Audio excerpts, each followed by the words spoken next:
بسم اللہ الرحمن الرحیم۔ ناظرین السلام علیکم ورحمۃ اللہ۔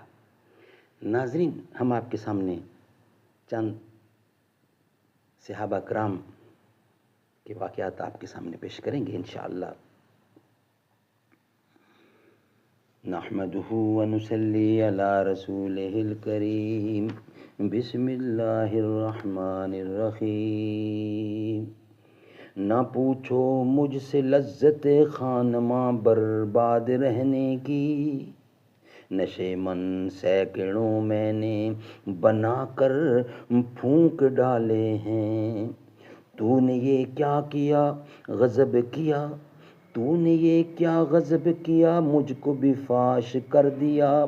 میں ہی تو ایک راز تھا سینہ کائنات میں، انوکھی وضع ہے سارے زمانے سے نرالے ہیں۔ یہ عاشق کون سی بستی کے یا رب رہنے والے ہیں۔ بسم اللہ الرحمن الرحیم۔ حضرت مصعب بن عمیر رضی اللہ۔ حضرت مصعب بن عمیر نہایت خوبصورت اور حسین و جمیل نوجوان تھے۔ آپ کے والد کا نام عمیر تھا۔ چونکہ کھاتے پیتے اور مالدار تھے، اس لیے اپنے لاڈلے بیٹے کو اچھے سے اچھا کھلاتے، اچھے سے اچھا پہناتے، بہترین تیل اور عطر استعمال کرنے کو دیتے۔ جس وقت مصعب بن عمیر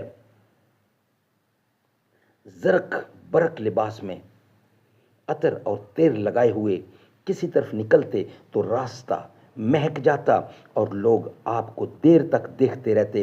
گھر گھر ان کے حسن و جمال کا چرچا تھا کہ مصعب بن عمیر کو ان کے ماں باپ کس طرح لاڈ پیار سے پال رہے تھے۔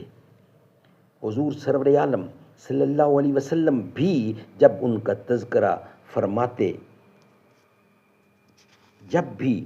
تذکرہ کرتے تو فرماتے، مکے میں مصعب سے زیادہ کوئی حسین نہیں،